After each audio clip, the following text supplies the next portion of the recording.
नमस्कार, आप देख रहे हैं विकासशील हरियाणा और आपके साथ मैं हूं अर्चना कौशल। मुख्यमंत्री मनोहर लाल की सरकार का दावा है कि पिछले 8 साल के कार्यकाल में युवाओं के हित में कई कदम उठाए गए, जिसमें सबसे अहम सरकारी नौकरियों में पारदर्शिता लाना है। सरकार का दावा है कि इससे न सिर्फ बेरोजगारी पर अंकुश लगा है, बल्कि योग्य युवाओं को रोजगार मिलना भी आसान हो गया। युवाओं को रोजगार देने के लिए नए नए अवसर तलाशे जा रहे हैं, उद्योग धंधों को बढ़ाया जा रहा है।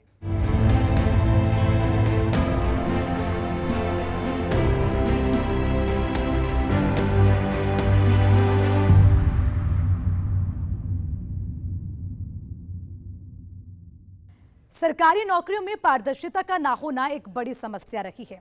युवाओं की शिकायत होती थी कि उनकी योग्यता के हिसाब से उन्हें नौकरी नहीं मिल रही, जिसके पीछे विभागों में फैले भ्रष्टाचार को बड़ी वजह माना गया।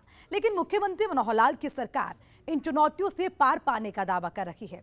मुख्यमंत्री मनोहर लाल का दावा है कि अब सरकारी नौकरियों में पारदर्शिता लाई गई है, जिसकी वजह से योग्य युवाओं को नौकरी मिल रही है।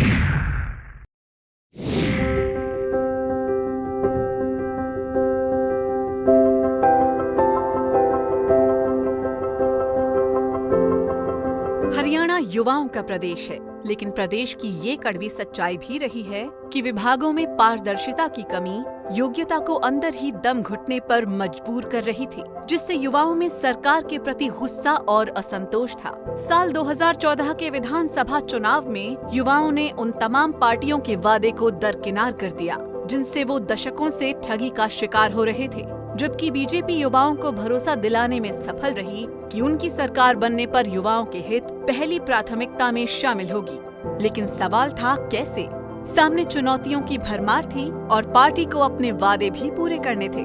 ऐसे में बीजेपी हाईकमान ने प्रदेश की कमान साफ और बेदाग छवि के नेता मनोहर लाल को सौंपी और ये भरोसा दिलाया कि युवाओं के बेहतर भविष्य के लिए चाहे जितने कठोर कदम उठाए जाने की जरूरत पड़ेगी, सरकार पीछे नहीं हटेगी। और मुख्यमंत्री मनोहर लाल का दावा है कि उन्होंने ऐसा कर दिखाया है, जिसकी वजह से सालाना हजारों रोजगार मिल रहे हैं। लगभग 4 लाख नौजवान हर साल अपने जीवन को बढ़ाने के लिए अपनी एक आयु को पार करते हैं।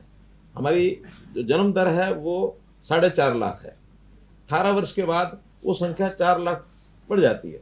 4 लाख के बाद कुछ लोग ऐसे होते हैं जो अपने पैतृक व्यवसाय में चले जाते हैं, कुछ अपने प्राइवेट नौकरी में चले जाते हैं, कुछ सरकारी नौकरी में जाते हैं। ऐसे सबका कुछ स्किलिंग करके अपना अपना काम शुरू करते हैं। यानी अब देखिए, एक आंकड़ा और बताता हूँ आपको मैं। 2014 से लेकर इस समय तक जो प्राइवेट इंडस्ट्री है, खास करके एमएसएमई, 50,000 से ज़्यादा इंडस्ट्री हमारी लगी है। और इसके अंदर जो टोटल रोजगार और स्वरोजगार 8 साल में 33 लाख और 6,000 लोग, इनको रोजगार मिला। अब ये 33 लाख 6,000 सारे एकदम फ्रेशर होंगे ऐसा नहीं है। हो सकता है इसमें से कुछ ऐसे भी हो, एक जगह छोड़ के दूसरी जगह गए हों। उसमें छोड़ने वाला नहीं लिखा जाता, जो नया जुड़ जाता वो है। उद्योग में 12.5 लाख है। स्टार्टअप इंडिया स्कीम में 4,000 है।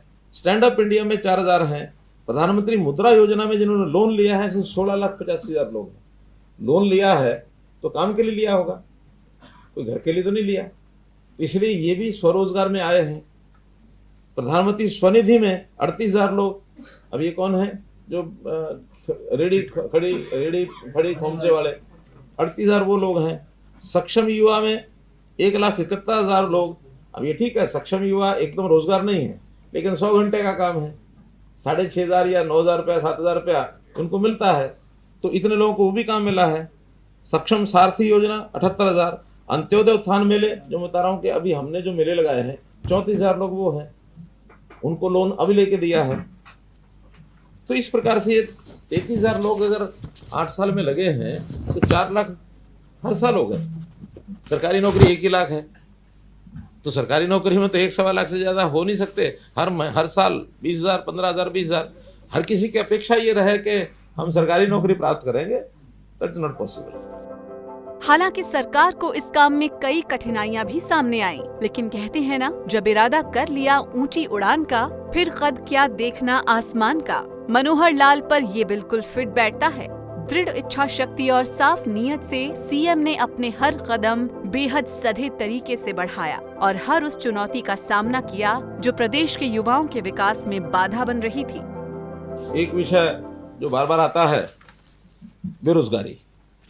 अब हम तो चूंकि अपना सत्यापित डाटा ये अपने पास रखते हैं और इस सत्यापित डाटा में आज भी एक क्लिक से जब हम ये निकालते हैं कि इस समय जिन्होंने अपने आप को बेरोजगार डिक्लेयर किया है तो वो 6.5 लाख के आसपास लोग हैं। अब आप कहेंगे कि जब फार्म भराए जाते हैं ज़्यादा भरते हैं, वो इसलिए भरते हैं कि हर आदमी अपने एक छोटे काम में तो लगा ही रहता है, लेकिन बाद में उसको लगता है कि मैं पढ़ा लिखा हूँ, मुझे सरकारी नौकरी मिलनी चाहिए। प्राइवेट नौकरी करने वाले भी सरकारी नौकरी के लिए इच्छा करते हैं, लालयित रहते हैं। या ग्रुप डी की नौकरी करने वाला पढ़ा लिखा है, उसको लगता है मुझे सी में आना है तो सी के लिए फॉर्म भरेगा। सी वाला भी अगर बी की नौकरी निकलती है तो बी के अंदर फॉर्म भरेगा, अपने आप को प्रमोट करने के लिए। एक विषय। दूसरा, ये हमारा सारा आंकड़ा हमारे प्रदेश का, लेकिन सरकारी नौकरी में प्रदेश से बाहर के लोगों को भी अप्लाई करना उनके लिए भी यानी कर सकते हैं, कोई मना ही नहीं है, ऑप्शन है।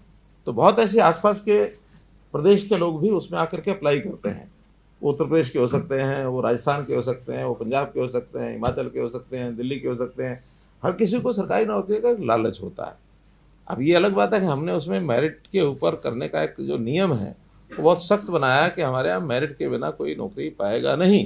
तो उसमें से थोड़ा जो कमज़ोर बच्चे हैं वो डिस्करेज तो हो गए हैं कि अब ऐसे नहीं भरते हैं। पहले तो हर कोई आके भरता था, रास्ते ढूंढता था, तो रास्ते सारे बंद हो गए हैं। अब हम तो बल्कि इसके लिए जो कमज़ोर बच्चा है किन्हीं कारणों से पीछे रह गया पढ़ाई में, अब वो खाली रहे सारी उम्र, ऐसा नहीं है, उसको भी व्यवसाय मिले, इसके लिए स्किलिंग के काम ये हमने शुरू कर दिए हैं। और स्किल यूनिवर्सिटी के माध्यम से बहुत सी इंडस्ट्री को भी हमने ऑनलाइन लिया है, ताकि वो लोग उनके साथ समझौता करके और कुछ जो उनकी आवश्यकता है उसकी स्किलिंग उन सेंटर्स में हो जाए। सर्टिफिकेशन हमारा जो विश्वकर्मा कौशल विश्वविद्यालय वो सर्टिफिकेट देगा, फैकल्टी भी वो देंगे, पढ़ाई भी वो कराएंगे और बाद में उनकी प्लेसमेंट उसी इंडस्ट्री में हो जाए। ऐसे 50 के लगभग बड़ी इंडस्ट्री के साथ भी हमारे इस स्किल यूनिवर्सिटी ने समझौते किए हैं। प्रदेश में बेरोजगारी एक ऐसी समस्या रही है जिससे हर वर्ग का युवा खुद को पीड़ित मानता है, जिसे दूर करने को लेकर अब तक की सभी सरकारों की अपनी अपनी दलीलें हैं। बावजूद रिजल्ट एक काली सच्चाई के रूप में सबके सामने था। प्रदेश में पढ़े लिखे बेरोजगारों की फौज खड़ी थी, जिसका सामना करने की हिम्मत पूर्व की किसी भी सरकार में नहीं बची थी। मनोहर सरकार के लिए भी युवाओं की उम्मीदों पर बने पुल को पार करना इतना आसान नहीं था। हालांकि सरकार का दावा है कि उनके कार्यकाल में युवाओं का हित सबसे ऊपर रखा गया है। योग्यता को प्राथमिकता और पारदर्शिता पर जोर दिया गया, ताकि पढ़े लिखे बेरोजगारों का विभागों में चयन हो सके। युवाओं ने मनोहर सरकार के प्रति अपने भरोसे को बनाए रखा है, लेकिन सवाल ये है कि वो क्या वजह थी जिससे पूर्व की सरकार के प्रति युवाओं में नाराजगी थी। हमारी अगली रिपोर्ट में देखिए। ब्यूरो रिपोर्ट, सूर्य समाचार। नौकरियों में परिवारवाद और क्षेत्रवाद बड़ी समस्या रही है। मुख्यमंत्री मनोहर लाल की सरकार का दावा है कि उनके कार्यकाल के करीब 8 सालों में युवाओं के दिल और दिमाग से इस तरह की धारणाओं को निकाला गया। भर्ती प्रक्रिया को डिजिटल हरियाणा के तहत ऑनलाइन किया गया, जिससे युवा घर बैठे ट्रेन की सारी प्रक्रिया को ऑनलाइन देख सके, ताकि उनके दिलों में सरकार के प्रति भरोसा बढ़े।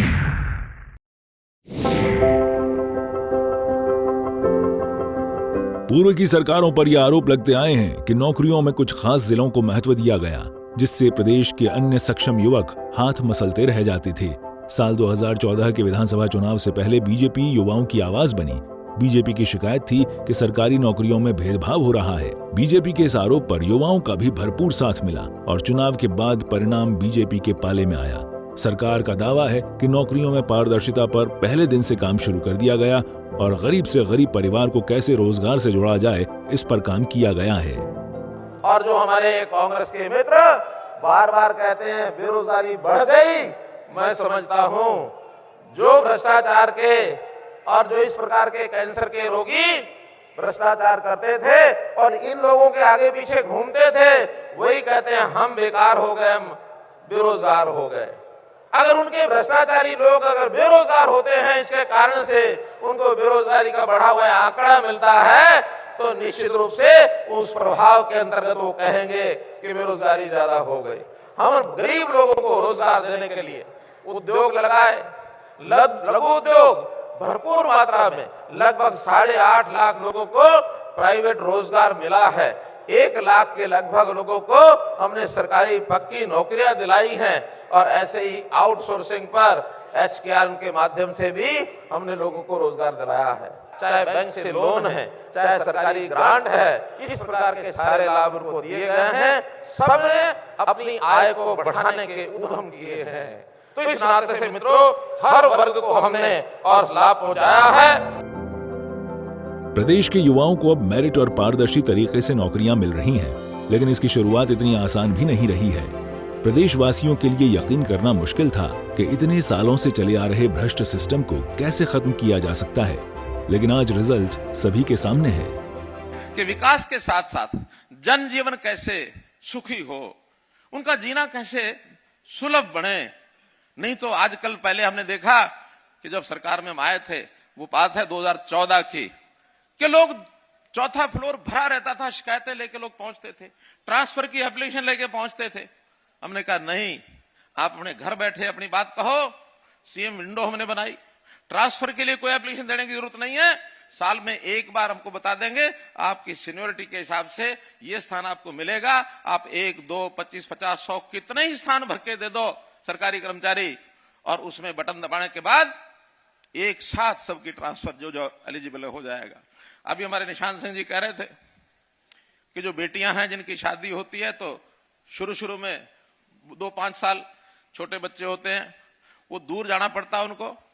हमने कहा पहले हमने 10 साल की सीनियोरिटी दी है, इस बार की जो पॉलिसी बनाएंगे इनको और ज्यादा सीनियोरिटी देंगे, ताकि पुरुषों के मुकाबले में या बड़ी अधेड़ आयु के जो महिलाएं, उससे भी ज्यादा इनको सुविधा मिल जाए, ताकि ये घर के नजदीक, जहां ये चाहती हैं, ससुराल के घर के नजदीक उनको नौकरी मिले।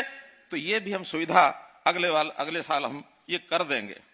विकास के नाते जहां तक बात है, पहले केवल नेताओं के माध्यम से हम अपनी बात को आगे भेजते थे। दरअसल सरकारी नौकरियों के लिए निकाली जाने वाली भर्तियों में रिश्वतखोरी बड़ी समस्या रही है, जो सालों से विभिन्न विभागों में अपनी जड़ें जमाए बैठा था। बीजेपी के आरोपों के मुताबिक प्रदेश के हर विभाग में भ्रष्टाचार का बोलबाला था, और इसकी एक बड़ी वजह थी नौकरियों में लिखित परीक्षा को कम और इंटरव्यू को ज्यादा तवज्जो देना। सरकार का दावा है कि इस पर लगाम लगाने के लिए कई सफल प्रयास किए गए, जिसकी वजह से अब योग्य उम्मीदवारों की नियुक्ति हो रही है। बता दें कि प्रदेश सरकार ने नियुक्ति में रिश्वतखोरी के लिए सबसे बड़ा जिम्मेदार इंटरव्यू को माना। इसके पीछे सरकार की दलील है कि पहले अभ्यर्थी को टेस्ट में कम मार्क्स आने के बावजूद उसे इंटरव्यू में ज्यादा मार्क्स देकर पास कर दिया जाता था, जो पात्र अभ्यर्थियों के साथ छलावा था। ऐसे में मनोहर सरकार ने नीतियों में बदलाव करते हुए इंटरव्यू के मार्क्स को कम किया, जबकि रिटन टेस्ट को ज्यादा तवज्जो दी, जिसकी वजह से उन अभ्यर्थियों को सीधा लाभ पहुंच रहा है जो अपनी काबिलियत के दम पर नौकरी पाने का हक रखते हैं। नौकरियों में पारदर्शिता लाने और युवाओं को विभागों के चक्कर लगाने से बचाने के लिए सभी भर्ती प्रक्रिया को ऑनलाइन किया गया। अभ्यर्थी अब आवेदन करने के साथ मार्कशीट और फिर उसके बाद रिजल्ट तक की सुविधा घर बैठे ले रहे हैं। विभाग का दावा है कि इस प्रक्रिया में अभी तक किसी अभ्यर्थी की कोई शिकायत नहीं मिली है। सरकार का दावा है कि सक्षम युवा योजना बेरोजगारी कम करने में काफी कारगर कदम साबित हो रही है।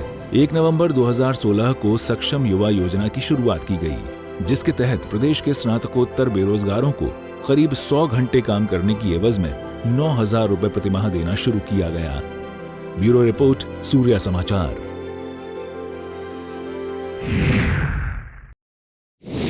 पिछले 8 सालों के अपने कार्यकाल में मनोहर लाल की सरकार चुनावी वादों पर आगे बढ़ी और भर्तियों में पारदर्शिता लाने की कोशिश की, जिससे योग्य आवेदकों को फायदा हुआ। लेकिन अभी सरकार को भर्तियों में और तेजी लाने की जरूरत है, जिससे खाली पद भरे जा सकें, साथ ही युवाओं को नौकरी मिल सके। इसी के साथ हमारे इस खास पेशकश में फिलहाल के लिए इतना ही। मुझे दीजिए इजाजत। नमस्कार।